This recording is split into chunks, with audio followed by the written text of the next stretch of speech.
Hello everyone, I am Vikas here. Today we will start second chapter of genetics, that is molecular basis of inheritance. इस chapter में हम देखेंगे inheritance का molecular base क्या होता है। मीन्स जो डीएनए है, डीएनए से कैसे जो इन्फॉर्मेशन है वो प्रोटीन्स की फॉर्मेशन में और कैसे वो इन्फॉर्मेशन वो करेक्टर्स को कोड कर रहा है। सो फर्स्ट टॉपिक है characteristic of genetic material. Genetic material के अंदर कौन कौन से करेक्टरिस्टिक होने चाहिए। It should be able to replicate, इसमें क्या प्रॉपर्टी होनी चाहिए, ये रेप्लिकेट कर सके। रेप्लिकेट का मीनिंग है ये अपनी कॉपी प्रोड्यूस कर सके। It should show stable mutation and mutations should be inheritable, ये म्यूटेशन शो कर सके और म्यूटेशंस कौन सी होनी चाहिए, स्टेबल म्यूटेशंस होनी चाहिए। ठीक है, मीन्स क्या है, जो डिजीज कॉज ना करे इस टाइप की म्यूटेशन होनी चाहिए और म्यूटेशन शुड बी इनहेरिटेबल, और उन म्यूटेशंस का क्या है, इनहेरिटेंस भी होना चाहिए, नेक्स्ट जनरेशन में पास भी होना चाहिए। It should be able to translate the information by transcription, और क्या है, जब डीएनए है, डीएनए से क्या बनेगा, आरएनए बनेगा, और आरएनए से क्या बनता है, प्रोटीन बनता है। ठीक है, तो उसको क्या बोलते हैं, जब डीएनए से आरएनए बनता है इसको ट्रांसक्रिप्शन बोलते हैं, और जब आरएनए से प्रोटीन बनता है इसको ट्रांसलेशन बोलते हैं। तो फाइनली क्या होना चाहिए, डीएनए है जो करेक्टर्स कोड कर रहा है, उसके लिए प्रोटीन्स की फॉर्मेशन करने की भी नीड होती है। तो यही बोला है, इसको क्या करना चाहिए, ट्रांसलेशन की प्रॉपर्टी भी शो करनी चाहिए। नेक्स्ट है न्यूक्लिक एसिड। टू टाइप्स है न्यूक्लिक एसिड की, एक डीएनए होगा, एक आरएनए होगा। डीएनए कहाँ प्रेजेंट होता है, प्रेजेंट इन न्यूक्लियस, न्यूक्लियस में मिलता है। यूकैरियोट्स के अंदर कहाँ मिलेगा, न्यूक्लियस में मिलेगा। और ऑर्गेनेली है जैसे माइटोकॉन्ड्रिया है, क्लोरोप्लास्ट है, इनके अंदर मिलेगा। जो प्रोकैरियोट्स है, प्रोकैरियोट्स में न्यूक्लियर मेम्ब्रेन नहीं होता, तो न्यूक्लियस के अंदर नहीं मिलता, डायरेक्टली साइटोप्लाज्म में मिलता है। आरएनए क्या है, रिस्पॉन्सिबल होगा प्रोटीन की सिंथेसिस के लिए। डीएनए है, डीएनए से आरएनए बनेगा और आरएनए से क्या बनेगा, प्रोटीन बनेगा। और न्यूक्लिक एसिड है, डिस्कवरी की इन्होंने की थी, फ्रेडरिक मिक्सचर थे, इन्होंने न्यूक्लिक एसिड की डिस्कवरी की थी 1869 के अंदर इन पस सेल, जो पस सेल होती है उसके अंदर इन्होंने इसकी डिस्कवरी की थी। ही कॉल्ड इट न्यूक्लिन, इसको न्यूक्लिन बोला था। And it was found in acidic form, और ये किस फॉर्म में मिला था, एसिडिक फॉर्म में मिला था। मीन्स उन्होंने कहा था एक एसिडिक सब्सटेंस है, और उसको उन्होंने क्या बोला था, न्यूक्लिन बोला था। जो कहाँ देखा था उन्होंने, पस सेल के अंदर देखा था। Term nucleic acid was given by Altman in 1889। जो न्यूक्लिक एसिड टर्म है वो किसने दी थी, अल्टमैन ने दी थी 1889 के अंदर।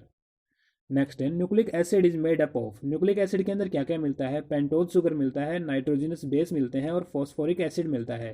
तो पेंटोज शुगर देखें हम, पेंटोज शुगर में क्या मिलते हैं, 5 कार्बन मिलते हैं, रिंग स्ट्रक्चर है, 5 कार्बन मिलते हैं। पेंटोज शुगर 2 टाइप्स की होती है, राइबोज शुगर और deoxy ribose sugar. Deoxy ribose sugar किसके अंदर मिलती है, डीएनए के अंदर मिलती है, और राइबोज शुगर किसके अंदर मिलती है, आरएनए के अंदर मिलती है। राइबोज शुगर का स्ट्रक्चर देखें हम, तो इसमें क्या होगा, जो सेकंड पोजीशन है इसके ऊपर क्या होगा, ओ एच ग्रुप होगा। सेकंड पोजीशन पे भी ओ एच ग्रुप है, हाइड्रोक्सिल ग्रुप है। यानी नीचे देखें हम सेकंड और थर्ड कार्बन पे जब डायग्राम देख रहे हैं हम, 5 कार्बन है इसमें, लेकिन चेन के अंदर क्या है, सिर्फ 4 कार्बन पार्टिसिपेट करते हैं, एक साइड चेन की फॉर्म में रहेगा 5th कार्बन। तो नीचे सेकंड और थर्ड कार्बन है, ये क्या हाइड्रोक्सिल ग्रुप ले हुए हैं राइबोज के अंदर। बट डीऑक्सी राइबोज में क्या हो गया, जो सेकंड पोजीशन पे जो कार्बन था उसका हाइड्रोक्सिल ग्रुप ओ ग्रुप और रिमूव हो गया, और वहां पे क्या रह गया, सिर्फ एच रह गया।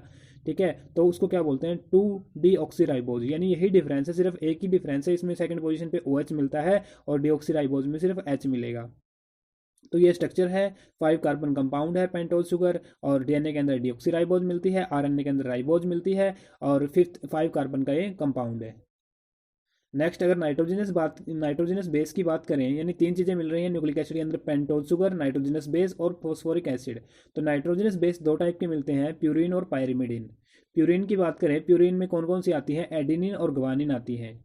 प्यूरिन है जो वो डाइसाइक्लिक होती है, जो आपको डायग्राम दिखाई दे रहा है राइट हैंड साइड पे कॉर्नर में, प्यूरिन का डायग्राम है। प्यूरिन क्या है, कौन कौन सी होती है, एडिनिन और ग्वानिन मिलती है डीएनए के अंदर, और डाइसाइक्लिक होती है। डाइसाइक्लिक का मतलब 2 रिंग मिल रही है, 4 इसमें नाइट्रोजन एटम मिलते हैं। कौन कौन सी पोजीशन पे, फर्स्ट पोजीशन पे, थर्ड पे, 7th पे और 9th पे नाइट्रोजन एटम मिलते हैं। Bond is formed between first of, अब बॉन्ड बनेगा जो, जब तीनों चीज़ें कंबाइन होंगी, पेंटोज शुगर, नाइट्रोजनस बेस और फॉस्फोरिक एसिड, तो जो बॉन्ड बन रहा है कैसे बनेगा, जो शुगर के साथ बॉन्ड बनाती है ये, तो जो 9th पोजीशन है प्यूरिन की, 9th पोजीशन पे जो नाइट्रोजन प्रेजेंट है वो बॉन्ड बनाएगा। ठीक है, क्या होगा, जो शुगर है, शुगर से कौन सा लिंक होगा, 9th पोजीशन है जो, वो लिंक होगी, ठीक है, प्यूरिन की। अगर पायरिमिडिन की बात करें, पायरिमिडिन में कौन कौन सी आती है, cytosine, thymine and uracil. Uracil किस में मिलती है, आरएनए के अंदर मिलती है। डीएनए में साइटोसिन और थाइमिन मिलेगी, और आरएनए के अंदर साइटोसिन और यूरेसिल मिलेगा, थाइमिन नहीं मिलता। और पायरिमिडीन है, पायरिमिडीन मोनोसाइक्लिक होगी, जैसे आपको डायग्राम में दिखाई दे रही है। पायरिमिडीन है, मोनोसाइक्लिक है, एक ही रिंग है।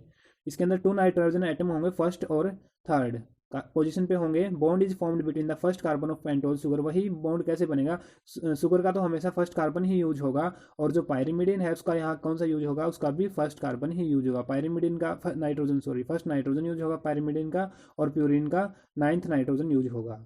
नेक्स्ट जो थर्ड पोर्शन है इसका, फॉस्फोरिक एसिड। थर्ड क्या है, फॉस्फोरिक एसिड। फॉस्फोरिक एसिड है यानी H3PO4, जो स्ट्रक्चर दिखाई दे रहा है ये क्या है, फॉस्फोरिक एसिड का स्ट्रक्चर है।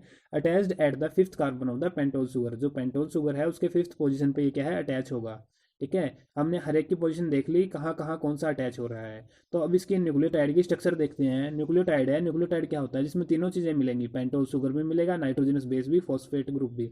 ये मिलकर क्या बनाएगा, न्यूक्लियोटाइड बनाएगा। और डीएनए क्या होता है, पॉली न्यूक्लियोटाइड, यानी डीएनए के अंदर न्यूक्लियोटाइड का क्या होते हैं, मोनोमर है। न्यूक्लियोटाइड मोनोमर है और डीएनए पॉलीमर है, यानी न्यूक्लियोटाइड मिलकर क्या बनाते हैं, डीएनए बनाते हैं। तो क्या क्या होगा न्यूक्लियोटाइड में, पेंटोज शुगर होगा, नाइट्रोजनस बेस होगा, फॉस्फेट ग्रुप होगा। हम इनको इंडिविजुअली स्टडी कर चुके हैं।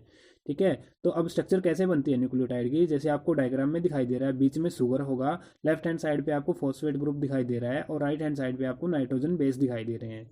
ठीक है, तो जो बॉन्ड बनेगा यहाँ पे, जो किस किस के बीच में बनेगा, जो शुगर है, शुगर का जो 5th कार्बन है उसके बीच में यहाँ पे फॉस्फेट ग्रुप है वो अटैच हो जाएगा। ठीक है, और वाटर मॉलिक्यूल का क्या हो जाएगा, यहाँ से एलिमिनेशन हो जाएगा। इसको क्या बोलते हैं, फॉस्फोडाइस्टर बॉन्ड। ठीक है, इसको क्या बोलेंगे, फॉस्फोडाइस्टर बॉन्ड। और जो क्या है, जब शुगर है, जब नाइट्रोजनस बेस से अटैच होती है, प्यूरिन या पायरिमिडीन से, तो कौन सा बॉन्ड बनता है, ग्लाइकोसिडिक बॉन्ड बनता है। ठीक है, प्यूरिन पे कहाँ अटैच होगी, 9th पोजीशन पे, और पायरिमिडीन पे 1st पोजीशन पे। नेक्स्ट है न्यूक्लियोसाइड। है न्यूक्लियोसाइड क्या होता है, जब क्या है, पेंटोज शुगर और नाइट्रोजनस बेस प्रेजेंट होगा सिर्फ, यहाँ पे फॉस्फेट ग्रुप नहीं है। न्यूक्लियोसाइड और न्यूक्लियोटाइड में डिफरेंस पता होना चाहिए। तो न्यूक्लियोटाइड में तो फॉस्फेट ग्रुप भी होता है, पेंटोज शुगर भी, नाइट्रोजनस बेस भी, लेकिन न्यूक्लियोसाइड में पेंटोज होगा और क्या होगी, शुगर होगी, और नाइट्रोजनस बेस होगा सिर्फ, यहाँ फॉस्फेट ग्रुप की एब्सेंस है। ठीक है, तो नेमिंग पूछ सकते हैं आपको कि क्या है, गिवन दे देंगे, मान लो क्या है, एडिनिन है और उसके साथ में शुगर अटैच है, तो क्या नेमिंग होगी। तो जो टेबल दिखाई हुई है ये यही शो कर रही है। हमारे पास जो नाइट्रोजनस बेस हैं, एडिनिन, एडिनिन के अगर न्यूक्लियोसाइड यानी एडिनिन और शुगर प्रेजेंट है तो उसको क्या बोलते हैं, एडिनोसाइन बोलते हैं, या फिर डीऑक्सी एडिनोसाइन बोलेंगे। अगर गुआनिन है और गुआनिन के साथ क्या है, जब उसको न्यूक्लियोसाइड की फॉर्मेशन करेगा यानी उसके साथ शुगर प्रेजेंट है तो उसको गुआनोसाइन बोलेंगे, या फिर डीऑक्सी गुआनोसाइन बोलते हैं। ऐसे ही साइटोसाइन की बात करें तो अगर उसके साथ शुगर प्रेजेंट है तो साइटोसाइन पहले ही है, इसको साइटोडीन बोलेंगे, और डी या फिर डीऑक्सी साइटोडीन बोल सकते हैं। थाइमिन को क्या बोलेंगे, थाइमिडीन, अगर शुगर प्रेजेंट है इसके साथ, या फिर डीऑक्सी थाइमिडीन बोलेंगे।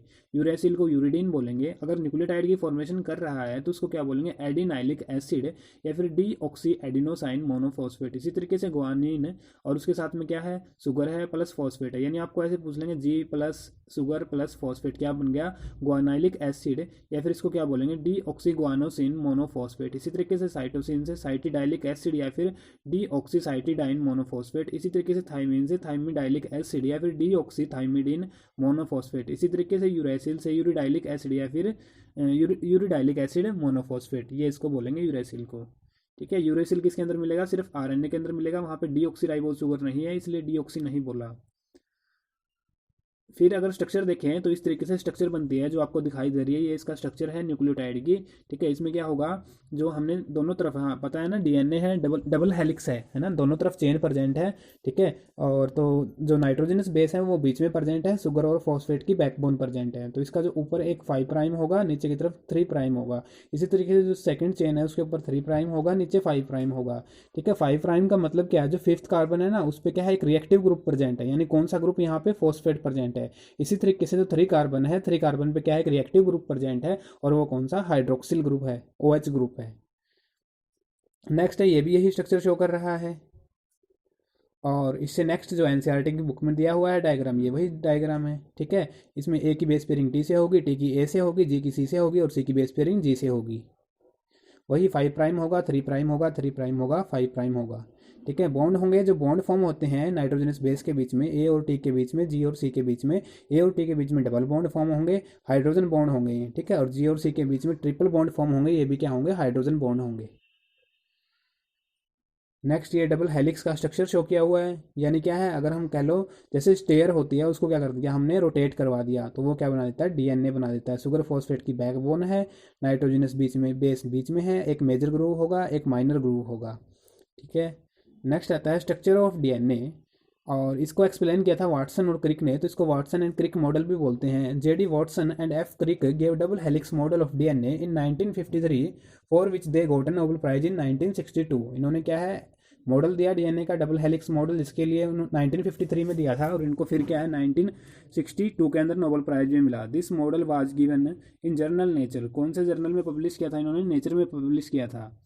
क्या बताया इन्होंने डीएनए के बारे में, it is made up of two polynucleotide chain, दो पॉलीन्यूक्लियोटाइड चेन का बना होता है, where backbone is constituted by the sugar phosphate and the base project inside. यानी बैकबोन किस चीज़ की होगी, शुगर और फॉस्फेट की होगी, और जो बेस होंगे नाइट्रोजनस बेस है वो सेंटर में प्रेजेंट होंगे। The two chains have anti parallel polarity, ये भी हमने देखा था, एंटी पैरेलल पैरेलल होंगे वो, और क्या है पोलैरिटी उनकी एंटी होगी, यानी एंटी का मतलब अगेंस्ट होगी, अपोजिट होगी। एक 5 प्राइम 3 प्राइम मिलता है, एक 3 प्राइम 5 प्राइम मिलता है। ठीक है। The base in the two strand are paired through hydrogen bond forming base pair, adenine form two hydrogen bond with thymine from opposite strand. ठीक है। हाइड्रोजन बॉन्ड फॉर्म होंगे, एडिनिन किसके साथ फॉर्म करेगा, थाइमिन के साथ। Guanine is bonded with the cytosine, और guanine किसके साथ बॉन्ड फॉर्म करेगा, साइटोसिन के साथ। 3 हाइड्रोजन बॉन्ड फॉर्म करता है। As a result always a purine always come opposite to pyrimidine, तो प्यूरिन की बॉन्डिंग किससे होगी, पायरिमिडीन से होगी, और पायरिमिडीन की किससे होगी, प्यूरिन से होगी। The two chains are coiled in a right handed fashion. जो हमारे अंदर यूकैरियोट्स में, मैमल्स में, ह्यूमंस में डीएनए मिलता है वो कैसा डीएनए है, राइट हैंडेड है। ठीक है। डिफरेंट टाइप है इसकी डीएनए की, तो हमारे अंदर कौन सा होता है, बी टाइप का डीएनए होता है, राइट हैंडेड जो कॉइल्ड होता है। The pitch of helix is 3.4 nanometre या फिर 34 एंगस्ट्रोम। ठीक है। जो पिच है, पिच का मतलब क्या है, अगर एक हम देखें, एक जो पूरा टर्न होने में कितने 34 एंगस्ट्रोम का होगा, एक टर्न कितने एंगस्ट्रोम का होगा, 34 एंगस्ट्रोम या फिर 3.4 नैनोमीटर का होगा। और एक टर्न में कितने बेस पेयर होते हैं, 10 बेस पेयर होते हैं।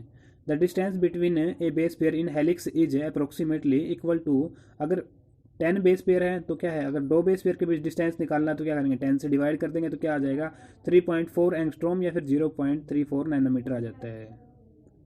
Chemical composition of DNA was given by Levene. जो केमिकल कंपोजिशन थी डीएनए की, कि इसके अंदर एडेनिन मिलते हैं, साइटोसिन, थाइमिन, यूरेसिल, ये सब शुगर होते हैं, किन्होंने दी थी, लिविन साइंटिस्ट इन्होंने दी थी।